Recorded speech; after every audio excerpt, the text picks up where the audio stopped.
সবাই মিলে রাহুল করে প্রত্যেকে থেকে রাহুল করে একসাথে হতে পারি সুন্দর করে উলুধ্বনি হয়ে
কলিযুগ কল্পনা আসন বিষ্ণুপ্রিয়ার প্রাণবধূ নদিয়া নবদ্বীপের চিত্তস্বর আস্তে আস্তে আমাদের ঘরের ঠাকুর, আমাদের প্রাণের ঠাকুর, আমার আপনাদের সবাই ঠাকুর। তিনি আর অন্য কেউ নন, তিনি হলেন শ্রী চৈতন্য মহাপ্রভু। আচ্ছা, আমার কথা সকলে পরিষ্কার শুনতে পাচ্ছেন তো? কোনো দিকে কিছু অসুবিধা হচ্ছে না তো? আচ্ছা বেশ, চল হরিবল হরে কৃষ্ণ। তাহলে একটু এবার নিজেদের মধ্যে যে কথা বলা হচ্ছে ওগুলো কিন্তু এবার বন্ধ করতে হবে। মানে কিছু মনে করবেন না, আসলে এই হরিবাসরটাকে তো চিংড়ি মাছের হাত করে ফেললে হবে না। রাধে রাধে। এটা হলো সৎসঙ্গের জায়গা, সময় সাপেক্ষে আমি হয়েছি বক্তা, আপনারা হয়েছেন শ্রোতা। আমার কাজ হলো বলা, আর আপনাদের কাজ কি জোরে বলে? তাহলে মনোযোগ দিয়ে আস্বাদন করতে হবে, কি তাই তো? প্রেম সে বলো রাধে রাধে, জোর সে বলো আরো জোরে রাধে রাধে, আরো জোরে রাধে রাধে, শুনতে পাইনি রাধে রাধে, জোর সে বলো রাধে রাধে, জয় জয় শ্রী রাম, রাধে রাধে রাধে। আস্তে আস্তে সেই প্রদীপ পাবন মহাপ্রভু তিনি আজকে নদিয়া নবদ্বীপে আসা মাত্রই আজকে হরি নামের ঝড় বয়ে দিল। বাবা ঠাকুর গৌরহরি নদিয়াতে আসা মাত্র আস্তে। আচ্ছা, মাল্যচন্দন গান হচ্ছে, মায়ের একটু উলুধ্বনি করবো, একটু উলুধ্বনি।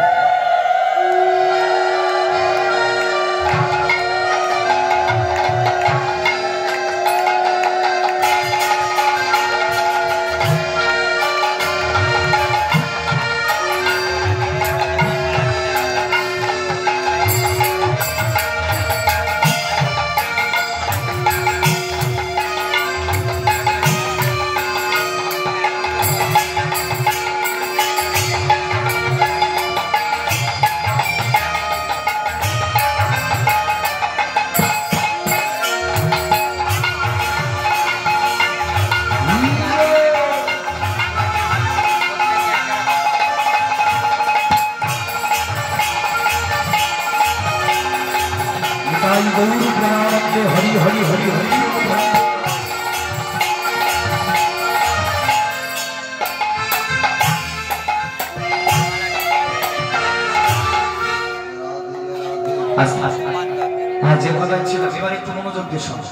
তাহলে গৌরহরি নদিয়াতে আসা মাত্রই তিনি হরি নামের বন্যা বইয়ে দিলেন। আজকে বাবা ঠাকুর লক্ষ্য করে দেখেছেন, শুধু কিন্তু আজকে নবদ্বীপেতে হরি নামের বন্যা হয়েছে। আজকে লক্ষ্য করে দেখেন, গোটা ওয়ার্ল্ড, সর্বোপরি সারা পৃথিবী জুড়ে আজকে হরি নামের ঝড় বয়ে চলেছে। বিগত কয়েক বছর ধরে আরেকটা জিনিস আমার দেখে বড্ড ভালো লাগছে, সেটা কি জানো? যে আজকালকার দিনে শুধু মহোৎসবকে উপলক্ষ করে কিন্তু হরিনাম হচ্ছে। একটু মিলিয়ে দেখে নেবে, আজকালকার দিনে দুর্গা পূজা উপলক্ষে হরিনাম হচ্ছে, কি গো মা, হয় না? কালী পূজা উপলক্ষে হরিনাম হচ্ছে, জগদ্ধাত্রী পূজা উপলক্ষে হরিনাম হচ্ছে, এমনকি অন্নপ্রাশন বাড়িতেও হরিনাম হচ্ছে। তাহলে এর থেকে আমাদের পাওয়ার কি আছে বল? চৈতন্য মহাপ্রভু তিনি তো নিজেই চৈতন্য চরিতামৃতে পরিষ্কার করে বলে দিয়েছেন, পৃথিবীতে যত আছে নগরাদি গ্রাম সর্বত্র প্রচারিত হইবে এই মধুর হরে কৃষ্ণ নাম।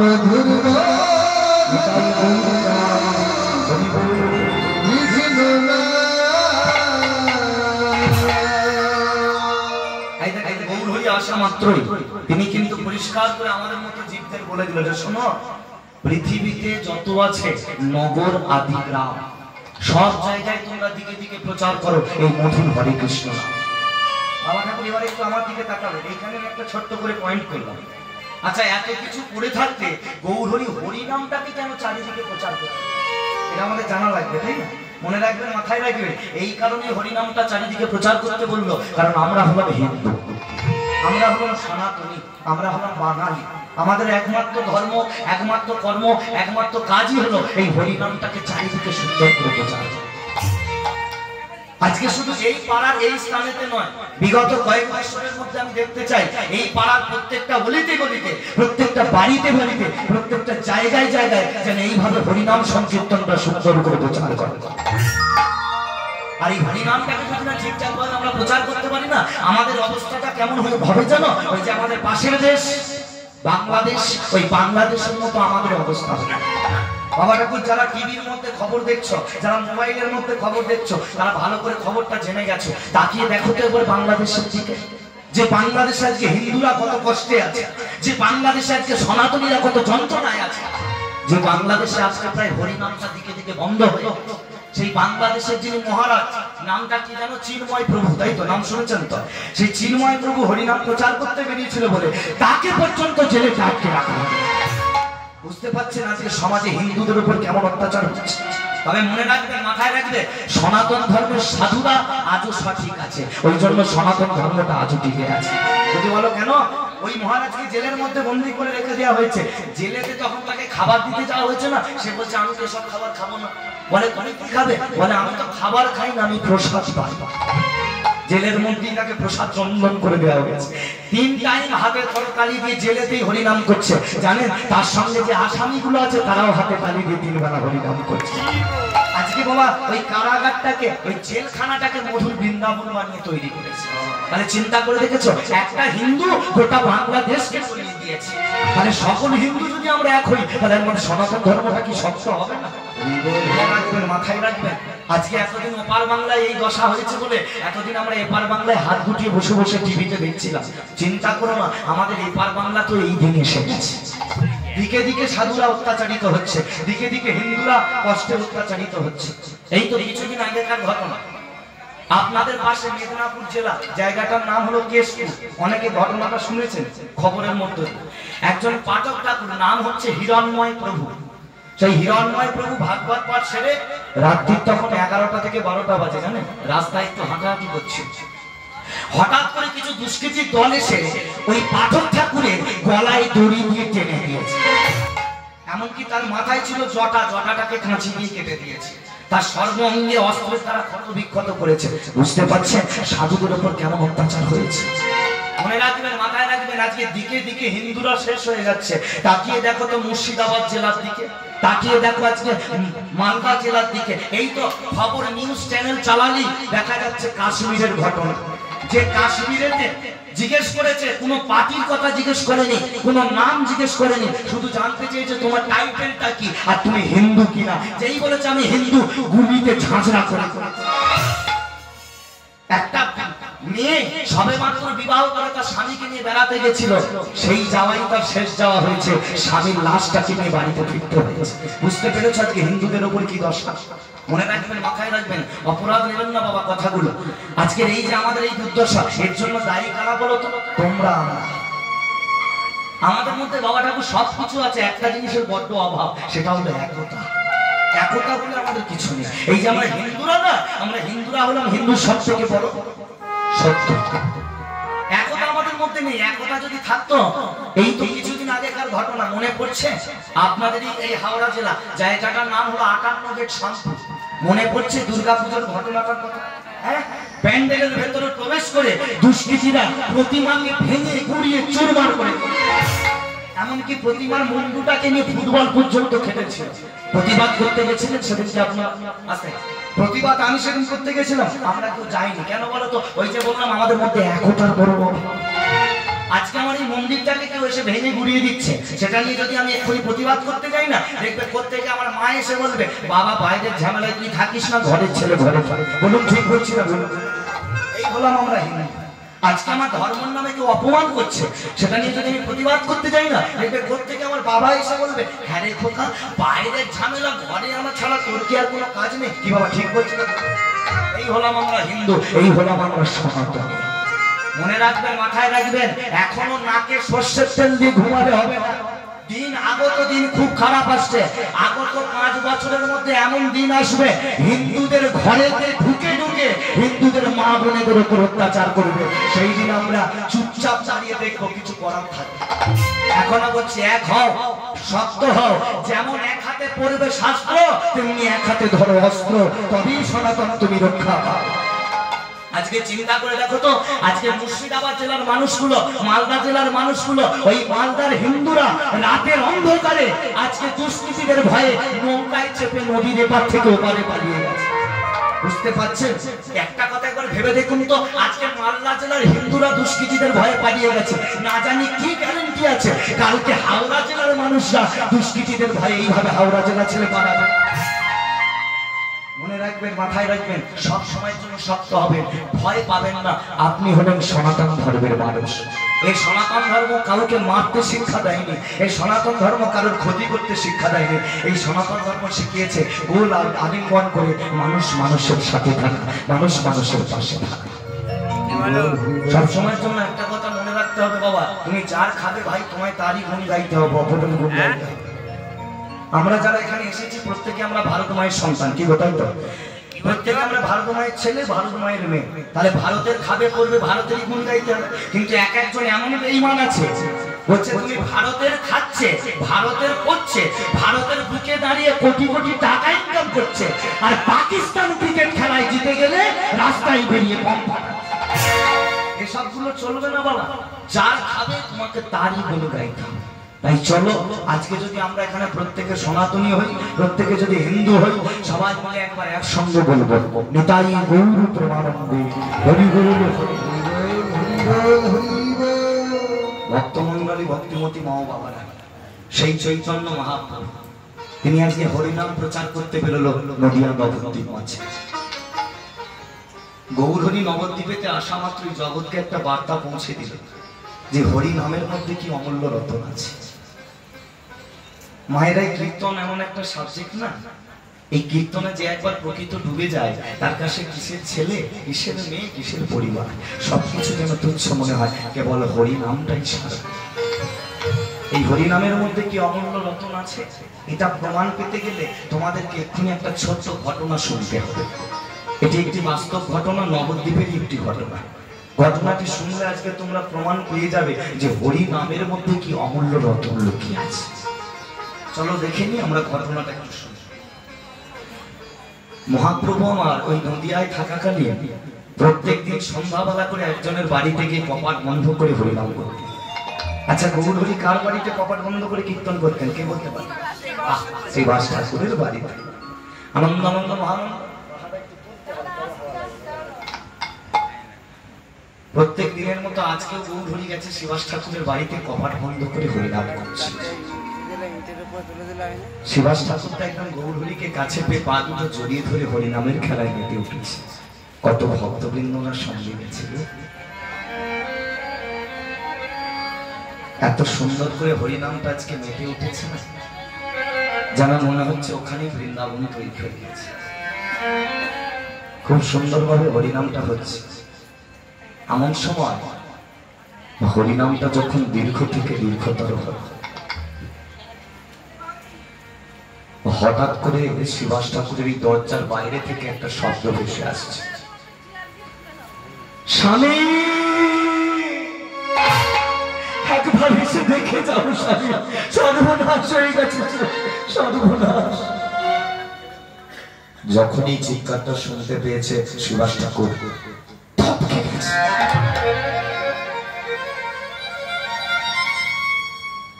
দরজার বাইরে থেকে আমাকে এইভাবে কে চিৎকার করে ডাকলো, হরিনামটাকে বন্ধ করে দিল সুভাষ ঠাকুর। মহাপ্রভুকে কিন্তু কিছু বুঝতে দিল না। মহাপ্রভু ওদিকে আরো ভক্তদের সঙ্গে নিয়ে খুব সুন্দর করে হরিনাম করছে। সুভাষ ঠাকুর বলে, দেখি তো গিয়ে একবার দরজার বাইরে কি আমায় ডাকলো। এই বলে আজকে ধীরে ধীরে সুভাষ ঠাকুর দরজার সামনে গেছে। দরজার সামনে গিয়ে যেই না দরজাটাকে খুলেছে, খুলে দেখা মাত্রই আজকে সুভাষ ঠাকুর চমকে উঠেছে। কাকে দেখতে পেল জানো? সুভাষের স্ত্রী মালিনী দেবী। সুভাষ ঠাকুরকে দেখা মাত্রই সুভাষের পা দুটোকে জড়িয়ে ধরে মালিনী হাউ হাউ করে কেঁদে উঠেছে।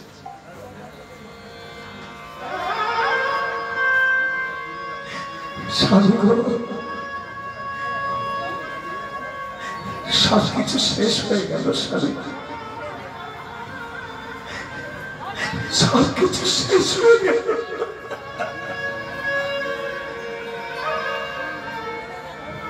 অনেক কষ্ট করে এই সংসার, আস্তে আস্তে কেউ কথা বলাবে, ভাব জগৎটা হারিয়ে ফেলবে, কথা বলতে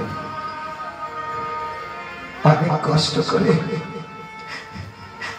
এই সংসারটাকে আমরা সবাই সাজিয়ে তুলেছিলাম। আজকে আমাদের সাজানো সংসারটা ভেঙে চুরমার হয়ে গেল। এখন আমি কি নিয়ে বাঁচবো স্বামী?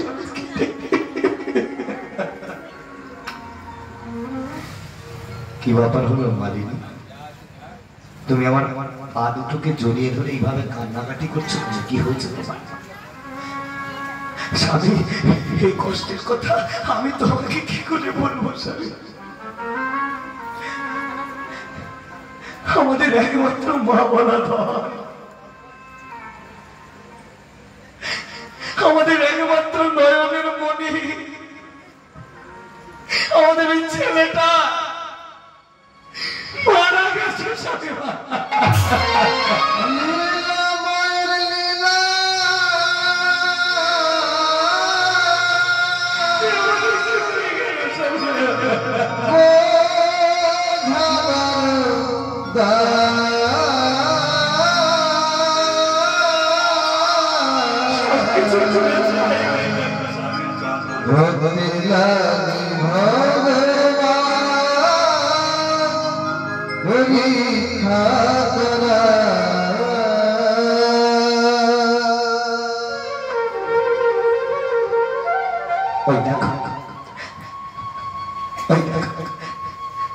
ছেলের মরা দেহটাকে তুলসী তলার সামনে শুয়ে রেখে এসেছে। ওর মুখে তো একটা সাদা কাপড় দিয়ে ঢেকে দিয়েছি। সকাল থেকে আমার কাছে কত খেলা করলো, আমাকে বললো মা আমার খিদে পেয়েছে, ওকে খেতে দিই। খাবার পরে ওই যে ছেলেটা ওখানে ঘুমিয়ে গেল, এত করে ডাকছি কোকে একবার ওঠা বাবা, একবার আর কথা বলো না, চলে গেছে তো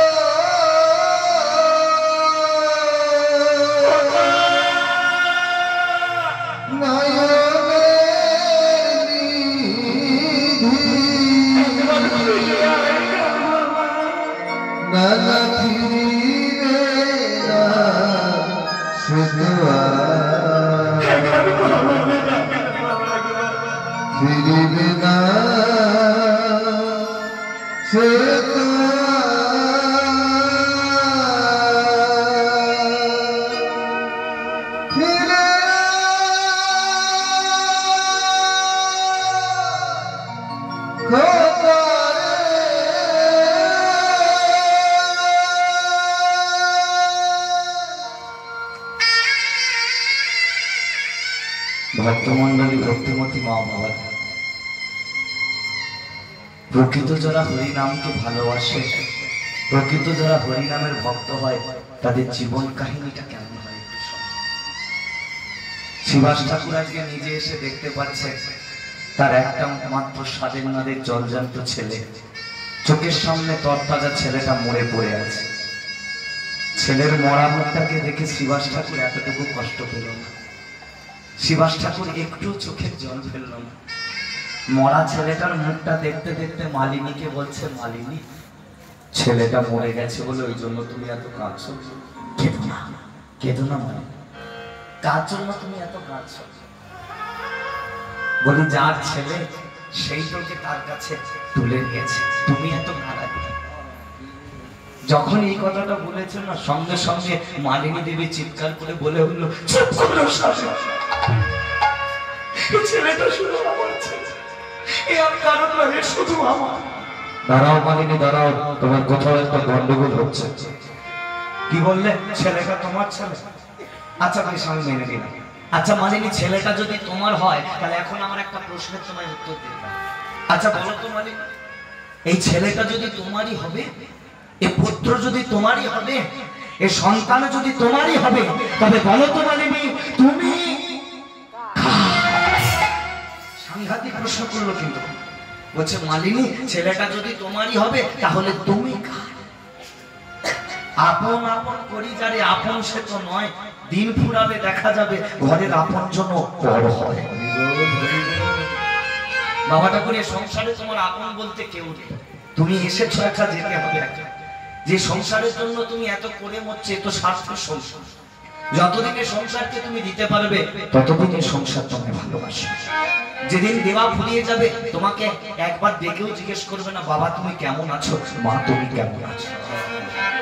যে ছেলেটাকে তুমি এত কষ্ট করে মানুষ করছো, বড় করছো, ভাবছো ছেলেটা কি তোমার ছেলে? এ ছেলে কোনোদিন তোমার নয়, ছিল না, থাকবে না। এই সংসারের ছেলেটা যদি তোমারই হতো, তাহলে এখন একটা ছোট্ট গল্প বলছি, একটু মনোযোগ দিয়ে শোনো, সত্য প্রমাণে। আস্তে এখন একজন বৃদ্ধ বাবা, এখন একজন বৃদ্ধ বাবা, বাবার একটাই মাত্র ছেলে, ছেলের আবার বউ আছে। এখন সেই বৃদ্ধ বাবা অকালে মারা গেছে, মানে অল্প বয়সে কি মারা গেছে। এখন ছেলে আর ছেলের বউ মিলে কি করেছে না, মরা বাপের পা দুটো জড়িয়ে ধরে খুব কান্নাকাটি করছে, বাবা তুমি চলে গেলে, বাবা তুমি তাড়াতাড়ি ফিরে এসো না, এইভাবে কান্নাকাটি করে না। তো এটাকে আমি বলি নাটকের নাটকের কান্না। যদি না হবে পরের ঘটনাতে বসো। এখন বৌমা কি করেছে, শ্বশুরের পা দুটা করে বুকে জড়িয়ে ধরে কান্নাকাটি করছে, এত কান্না কাঁদছে যেন ও স্বামী যেন গঙ্গা যমুনাকে নিয়ে এক্ষুনি চলে আসে। এখন কাঁদতে কাঁদতে, মানে বৌমাটা একটু শিয়ানা, বুঝলে তো, কাঁদতে কাঁদতে কি করেছে, কিছুক্ষণ পর দেখে নিচ্ছে যে আত্মীয় স্বজনরা তার দিকে লক্ষ্য রেখেছে। এই দেখছে আত্মীয় স্বজনরা কেউ দেখেনি, ভালো করে আঁচল দিয়ে চোখের জলটাকে মুছে নিয়েছে। এখন মরা বাপের 4টে আঙুলে 4টে দামি দামি সোনার আংটি ছিল, খুব ভালো করে শুনবেন। ওই নিতে নিতে একটু করে কাঁদছে, বাবা তুমি চলে গেলে বলে ওই একটা সোনার আংটিকে, বাবা তুমি তাড়াতাড়ি ফিরে এসো না বাবা বলে আবার একটা সোনার আংটিকে, এই করে করে 4টে আংটিকে হাতিস করে দিয়েছে, দিয়ে গঙ্গার জলে ধুয়ে আলমারিতে। বলে বাপ তো একটু পরে পুড়ে ছাই হয়ে যাবে, বাবার সঙ্গে দামি দামি সোনার আংটিগুলোকে পরাবো নাকি? বলে এগুলো বেচলে বাজারেতে লাগবে টাকা পাবো কি বাবা? হ্যাঁ বলে ওই দিয়ে আমি আমার দামি দামি গয়না করবো। বলো মা, কি বলো, এবার বিচার করে সংসার তোমাকে ভালোবেসেছে, কোনদিনের জন্য ভালোবাসে। এ সংসার শুধু নিতে শিখেছে, কোনদিনও দিতে শিখেছে। তাই আজকে শিবাস ঠাকুর মালিনীকে বলছে, মালিনী মায়ায় পড়ে এত কেঁদো না, তুমি কি একবারের জন্য ভেবে দেখেছো, তোমার এই কান্নার আওয়াজটা যদি একবার আমার গৌরহরি কানেতে যায়, গৌরহরি কি আমার বাড়িতে আর হরিনাম করবে গো? গৌরহরি যে আমার বাড়ি থেকে চলে যাবে গো, দোহাই তোমার, কেঁদো না, কেঁদো না। আচ্ছা ও মায়েরা, যতই বলে না কেন, তো আসলে তো মালিনী দেবী মায়ার জালে, আমাদের যতই বলবো না কেন, তবু আমরা মায়ার জালে পড়ে আছি। মায়ায় পড়ে আজকে কোনো কথা শুনছে না, পুত্র বিয়োগের যন্ত্রণা সহ্য করতে পেরে চিৎকার করে করে মালিনী খাচ্ছে। দেখো ভক্ত হতে গেলে কতটা শক্ত হতে পারে। শিবাস ঠাকুর বলছো মালিনী তুমি তাহলে কান্নাটা বন্ধ করবে না, তাই তো? আচ্ছা বেশ, তোমার কান্না আমি এক্ষুনি বন্ধ করে দিচ্ছি, তুমি চিন্তা করো। এই দেখো আমার দিকে তাকাও। এই বলে এবার শিবাস ঠাকুর কি করেছে না, একটা কাপড়ের ছোট্ট পুডলি তৈরি করেছে। এবার এই কাপড়ের পুডলিটা নিয়ে কি করেছে না, নিজের স্ত্রী ওই মালিনীর মুখের ভিতর কত জোরে কাঁদতে পারো, কাঁদো। এই দেখো তোমার কান্নাটা বন্ধ হয়ে গেল, কাঁদো। আবার চুপ করে থাকে, কাঁদবে তো। যতই তুমি কাঁদো না মালিনী, তোমার কান্নার আওয়াজ আমার গৌর হরির কানে আর যাবে না। কেন? তোমার মুখের ভিতরে আমি কাপড়ের পুটলিটা দিয়ে দিয়েছি। চিন্তা করো কতটা ত্যাগ স্বীকার করলে তবে ভক্ত হওয়া যায়। নিজের স্ত্রীর মুখের মধ্যে কাপড়ের পুটলি দিয়ে দিল, মরা ছেলেটাকে ঘরের এক কোণে ফেলে রাখলো। বুকেতে যেন আজকে পাথর চাপিয়ে শ্রীবাস ঠাকুর আবার ছুটতে ছুটতে চলে যাচ্ছে গৌর হরির চরণ তলে। গৌর হরির কাছে গিয়ে আবার দুটি বাহু তুলে নাচছে, গাইছে, হরি নাম করছে। জেনে রাখবেন বাবা ঠাকুর, আমার এই ভগবানের একটা পার্সোনাল নাম আছে। নামটা কি না, অন্তর্যামী। সে যেমন একটা আকাশোড়া পাখির কথা বুঝতে পারে, তেমনি তোমার আমার কথা বুঝতে পারে। তাই এমন সময় শিবাস ঠাকুর যখন হরিনাম করছে, হঠাৎ করে গৌর হরি গিয়ে শিবাসের হাতটাকে চেপে ধরেছে।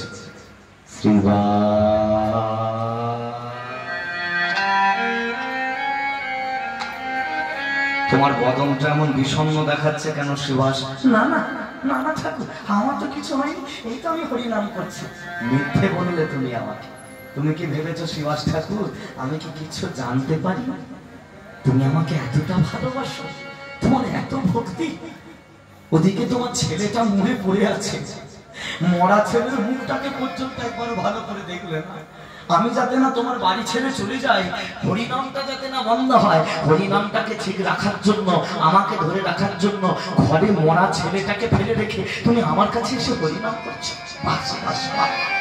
হেরে গেলাম শিবাস, তোমার ভক্তির কাছে আজকে আমি হেরে গেলাম। ও মায়েরা, এতক্ষণ ভক্ত চোখের জলে কাঁদছিল, এখন ভগবান হাউ হাউ করে কাঁদছে। ভগবান আজকে আর থাকতে পারলো না। গৌর হরি বলছে চিন্তা করো না শিবাস, তোমার মৃত ছেলেটার প্রাণ আমি নিজে গিয়ে এখন ফিরিয়ে দেব। এই দেখো, ধৈর্য ধরে পড়ে থাকলে একদিন না একদিন ভগবানের কৃপা হবে। গাল থেকে হাতটা নামে। ভক্তমন্ডলী, ভক্তিমতী মা ভগবান আজকে কি করলো, শিবাস ঠাকুরকে বলে চলো আমি গিয়ে তোমার ছেলের প্রাণ ফেরাবো। এই বলে আজকে শিবাসের হাতটাকে গৌর হরি ধরেছে। শিবাসের হাতটি ধরে মহাপ্রভু আমার দরজার বাহিরেতে গেল, দরজার বাহিরেতে গেল, দরজার বাহিরে গিয়ে প্রভু ওই মৃত ছেলেটার শেষ অঙ্গে হস্ত যে বুলাই, হস্ত বুলাইল। যখন না প্রভু হস্ত বুলাইল, তখন মৃত সস্তাকে দিয়ে যেমন প্রাণ ফিরে গেল। উলুধ্বনি উলুধ্বনি হরি তোমার লীলা প্রভু,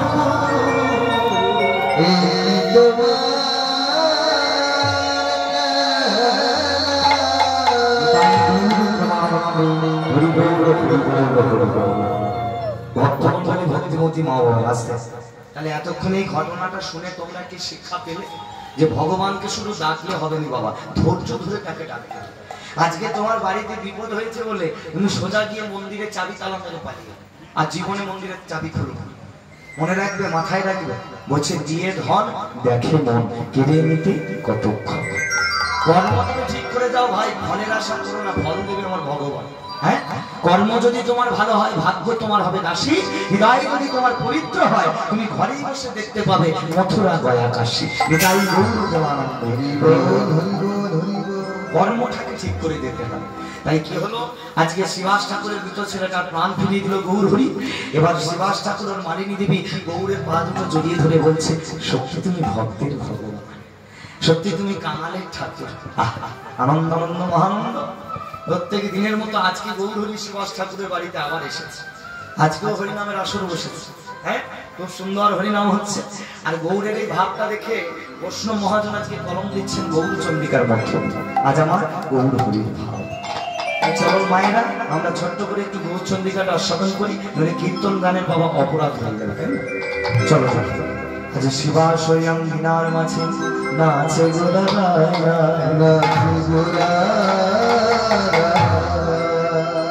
আজ ভক্তগণ সঙ্গে করে গোড়ায় আমার হরি গুণ গায় হরি গুণ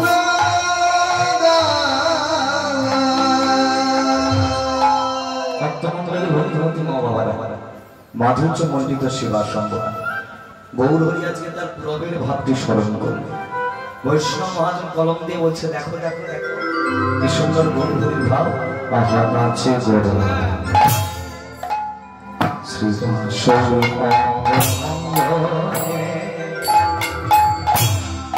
নাচে গোরা শিবা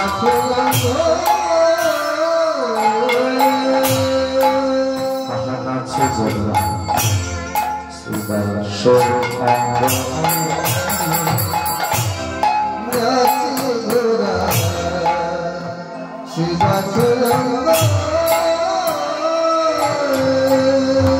গোরা করো তাদের নাচে গৌর হরি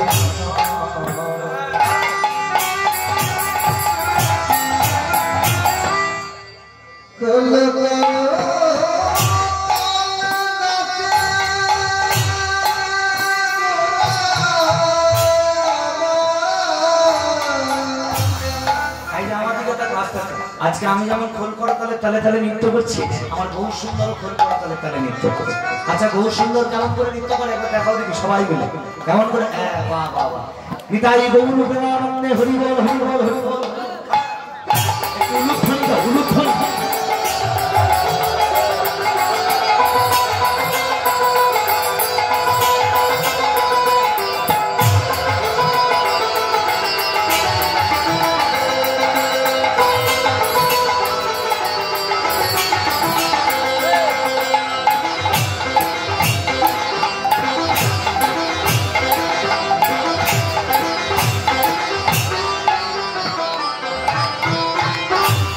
খোলো করো তাদের নাচে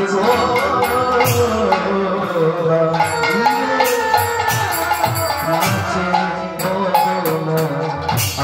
আবেশে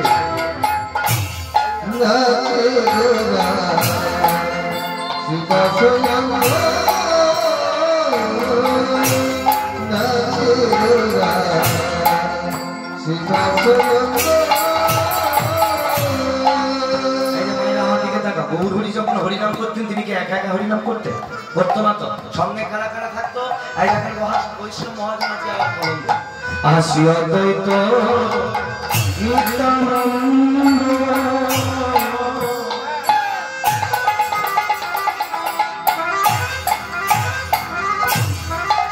আবার শিবা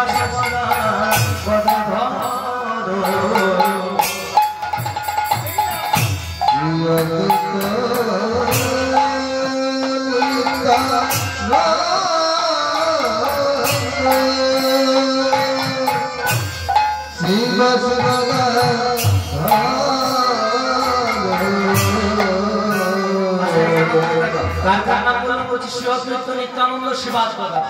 তাহলে এই যে চারজন নৃত্য করছে মহাজন আমরা বলছে যে চারজনের মাঝে আরো একজন নৃত্য করছে। আচ্ছা মাঝে যে নৃত্য করে তার নামটা কি জোরে বলো? মাঝে কে নৃত্য করে?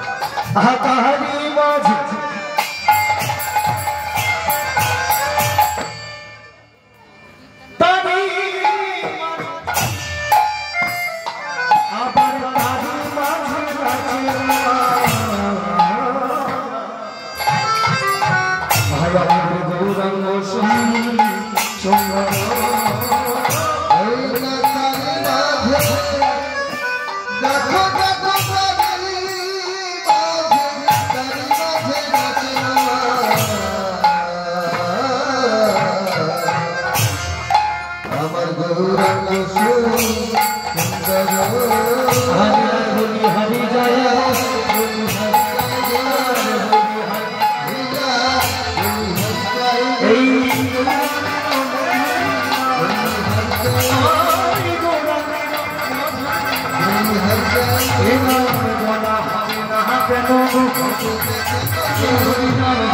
হবে না এই সুদামা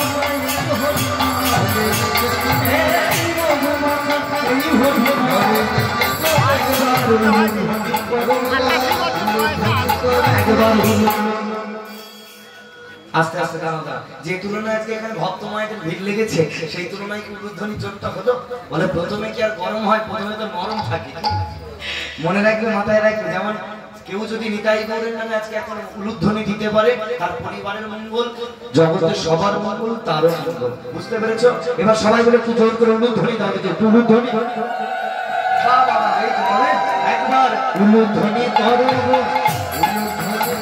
এই গৌর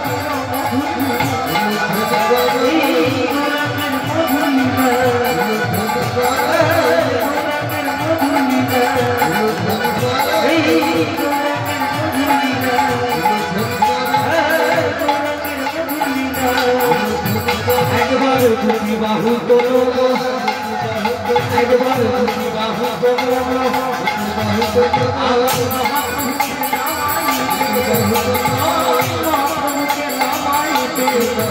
একবার সঙ্গে ধ্বনি করো একবার দাঁড়াও দাঁড়াও দাঁড়াও আচ্ছা মায়েরা শাক কে কিনেছে একটু হাত তোলো শাক নিয়ে যেতে মুড়ি শাক কে কিনেছো শাক কে কিনেছো হয়তো সেখানে আছে হ্যাঁ ওই ও আমার বাবাটাকে সোনা বাবা এনেছে বাহ বাহ আর বাকি মায়েরা তো শাক আনেনি খুব ভালো করেছো আচ্ছা অনলাইনের মোবাইল ফোনগুলো কে কিনেছে একটু হাত তোলো এ বাবা মনে রাখবে মাথায় রাখবে যেমন যেখানে যাও আঁচলে বেঁধে মোবাইলটাকে নিয়ে যাও তেমনি যখন হরি নাম শুনতে আসবে একটা করে শাক আন কারণ শান্তির জন্য একটু হরি বাসুরা দিতে হয় বুঝতে পেরেছো এটা হলো মঙ্গল সূচক তাহলে আর ভুল হবে না তো মনে থাকবে তো চলো শুরু করা যাক একবার সঙ্গে ধ্বনি করো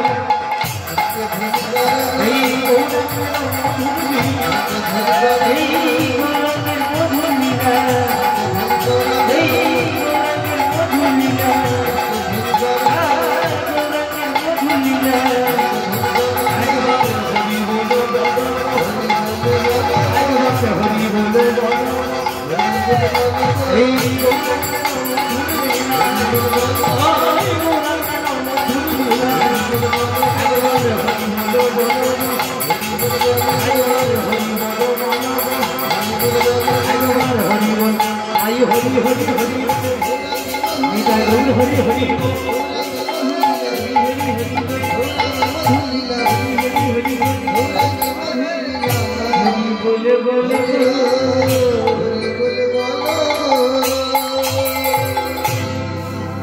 সত্য আমার কৃষ্ণ কি গৌরব